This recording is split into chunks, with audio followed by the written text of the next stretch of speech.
Hi, and welcome to One Life Matters, the podcast that reminds you that your life is worth living with purpose, joy, and authenticity. I'm Trish, a counsellor and life coach, and I'll be sharing down to earth conversations, insights, and tools to help you navigate the ups and downs of life. Whether you're healing from the past, finding your confidence, or simply wanting to feel more at peace with yourself, this is your space. Because you only get one life and it truly matters. Just before we get into this episode, I just want to mention that this podcast is for general information, insight, and reflection only. It's not a substitute for personal therapy, counselling, or medical advice. Think back to when you were 10, 12, or maybe 14 years old. What were you worried about? For a lot of kids, the biggest stresses are maths tests, fitting in with the other kids, or what game to play after school. But for some of us, the worries sounded a bit different. Maybe your inner thoughts sounded like, I wonder what mood mum's going to be in when I get home. Or maybe it was, I need to make sure I start cooking dinner before dad gets back from work. If you grew up feeling like you were the secret adult in your house, managing your parents' emotions, diffusing their arguments, or running the household before you're even old enough to drive, I want you to know I totally get it. And there is actually a clinical name for what you experienced. Today, we're going to be discussing something that's a massive light bulb moment for so many people, but isn't really talked about. We're going to be talking about parentification. Now, that sounds like a heavy academic psychological term, right? But the definition is actually very simple. Parentification is like a role reversal. It's what happens when a child is forced to step up and act as the parent to their own parents or to their siblings. In a healthy family dynamic, care flows downward from parent to child. The adult provides the safety, stability, and emotional grounding, while the child gets to be, well, just a child. They get to learn, mess up, and grow.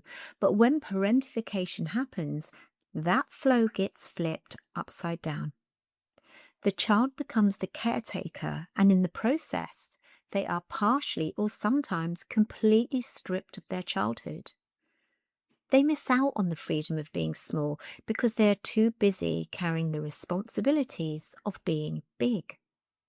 Psychologists generally break this down into two distinct types, and as I go through them, see which one or maybe both resonates with your childhood. Now, I want to pause here for a second because when we hear these definitions, it's easy to think, well, my mum still cooked dinner, or my dad still paid the bills, so this doesn't apply to me. But parentification isn't an all or nothing thing. It exists on a spectrum. And you can experience what we call partial parentification. For instance, like me, you might have had a parent who only handled the cooking, but they were emotionally absent. So to keep the house afloat, you had to step up and do all the housework, listen to all of their heavy adult problems, and constantly play the role of the family peacekeeper. And just saying this gives me a heavy heart because in that scenario, you are living in a bizarre contradiction. Your physical needs are being met, you're provided with a home, and there's food on the table. But your emotional needs are entirely abandoned, and you feel like you need to be an anchor for the family.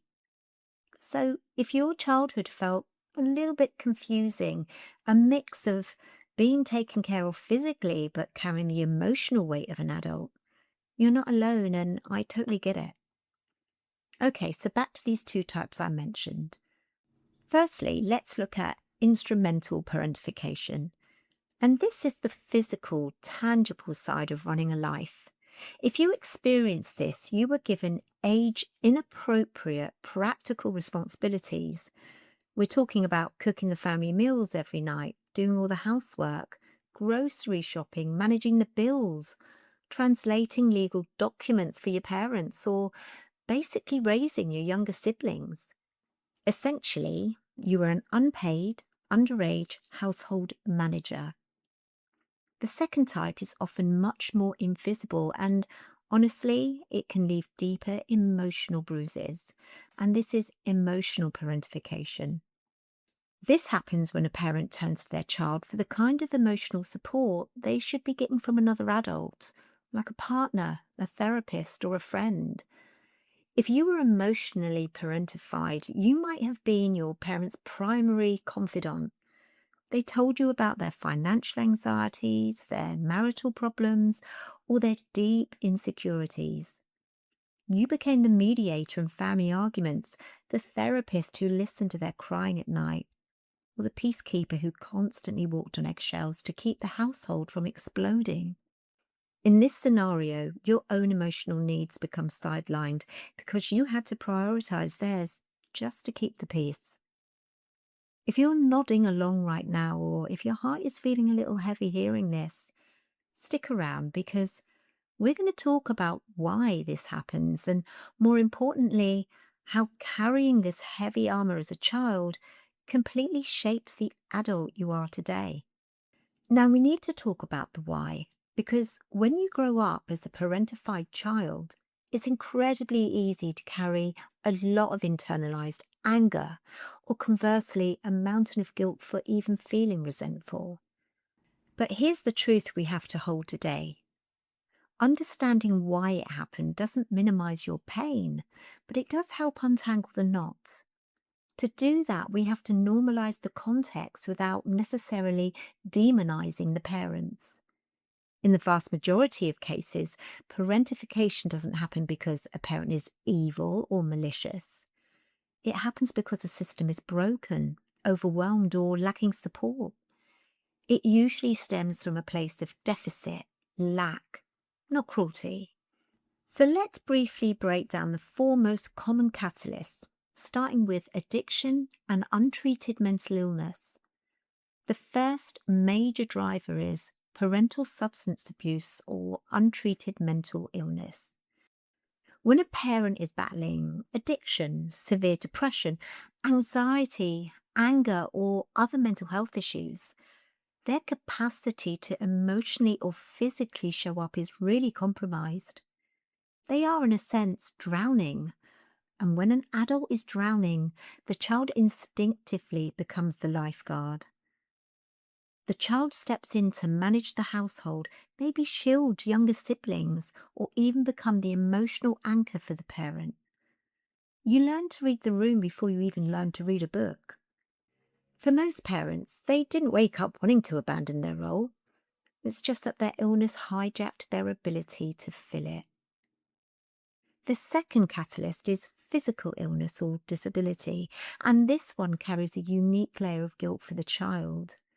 If a parent is suffering from a chronic illness, undergoing cancer treatments, or living with a severe physical disability, the physical demands of running a home don't just disappear. When a family doesn't have outside help like supportive relatives or affordable care, the pressure slides down to the children. All the siblings might find themselves having to act like the adults, but it's incredibly common for the oldest or most capable child to bear the brunt of it and step into that gap. You might have been 10 years old, cooking dinner, managing medications, or helping your parent get dressed. In these scenarios, the parent often feels immense guilt for needing the help, and the child feels like they can't complain because, after all, it's not mum or dad's fault they're sick. But remember, it's entirely possible to deeply love a sick parent and still grieve the childhood you lost while caretaking. Next, we'll take a look at structural and financial distress. And this includes divorce or single parent households and a severe lack of community support or acute financial hardship. Consider a single parent who has to work 2 jobs just to keep the lights on. They aren't home, not because they don't want to be, but because they're surviving. In these high pressure environments, the eldest sibling or the one who is naturally more resilient steps up. They become the one who watches the younger ones, ensures homework gets done, and all too often becomes the parent's late night confidant when the bills are piling up. And this is where emotional parentification often sneaks in. A lonely, stressed parent might treat their teenager like a peer or a partner, venting about finances or adult relationships. It's a lack of boundaries born out of profound isolation.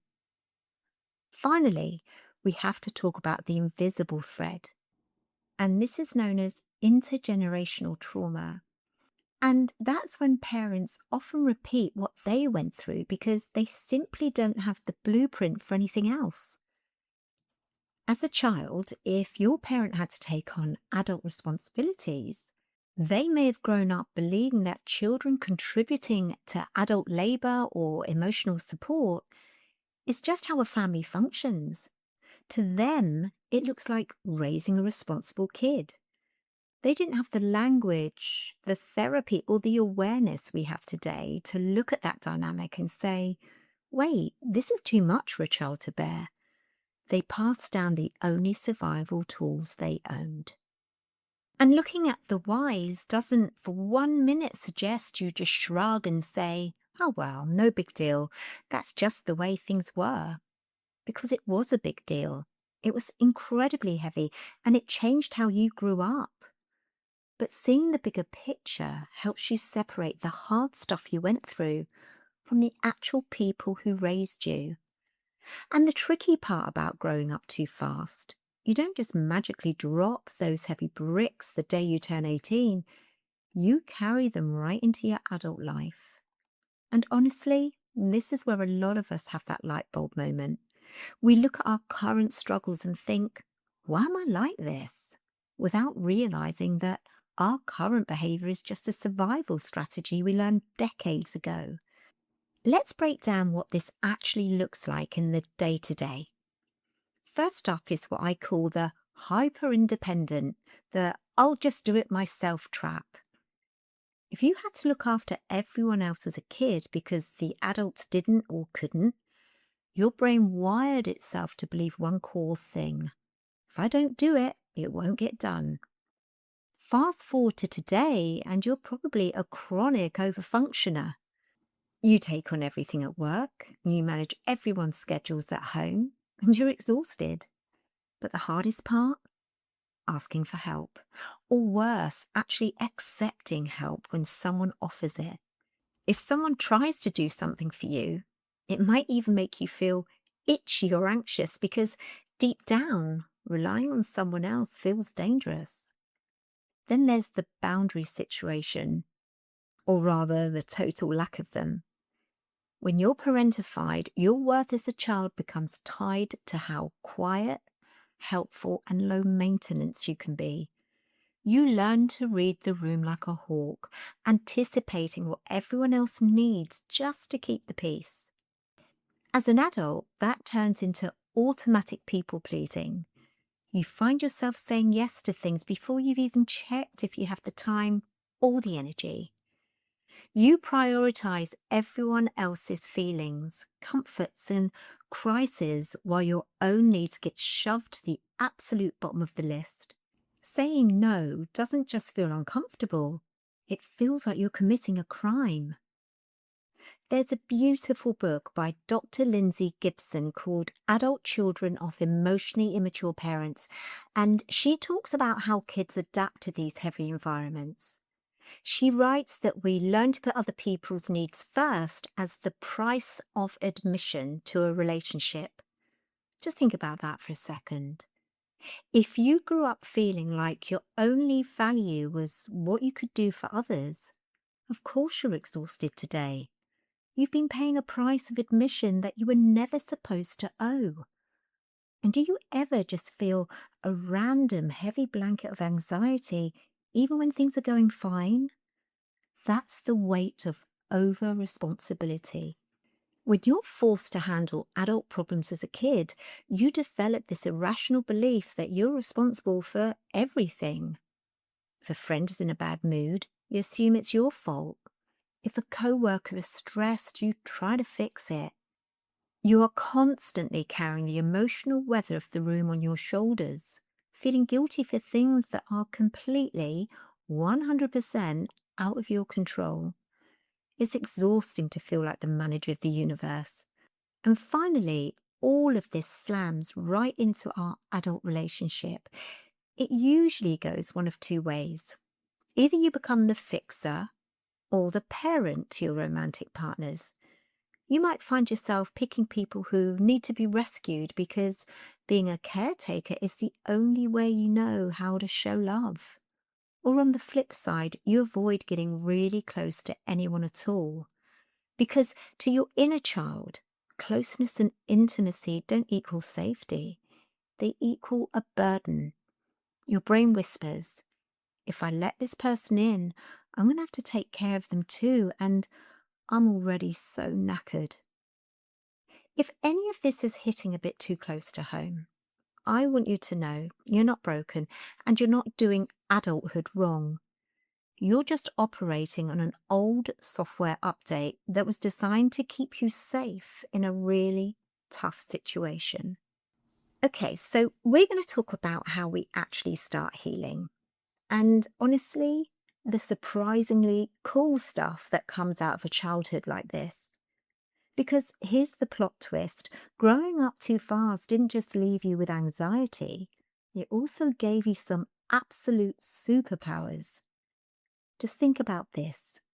Because you had to manage so much so early, you grew up to be incredibly resilient. You're the person people call in a crisis because you don't panic, you handle things. You're naturally organized, you're a reliable leader, and your capacity for empathy is off the charts. You see people and you get them. Those are beautiful, powerful traits. We don't want to throw them away. We just want to stop using them to our own detriment. It's about turning those traits from a mandatory survival reflex into a choice. You can still be the reliable, empathic person you are, but without destroying your own peace to do it. So, how do we actually start putting those heavy bricks down? It's not about overnight transformation. It's about a few gentle shifts in perspective. First, we have to grieve. And I know grief sounds like a heavy word, but you have to allow yourself to be sad for the kid you were.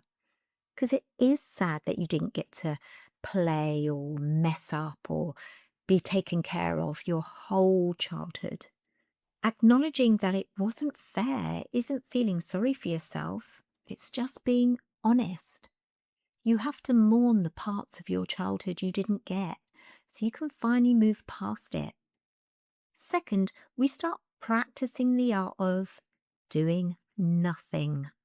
And yes, I called it an art because for people like us, it takes serious practice.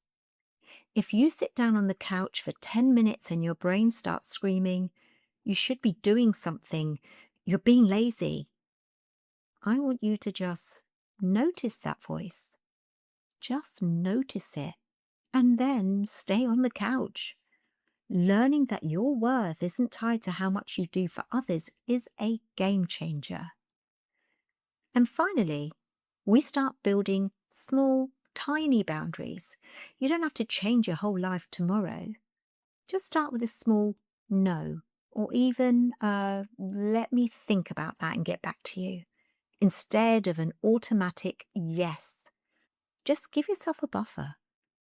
The truth is, the situation you grew up in was too big for you, but you survived it.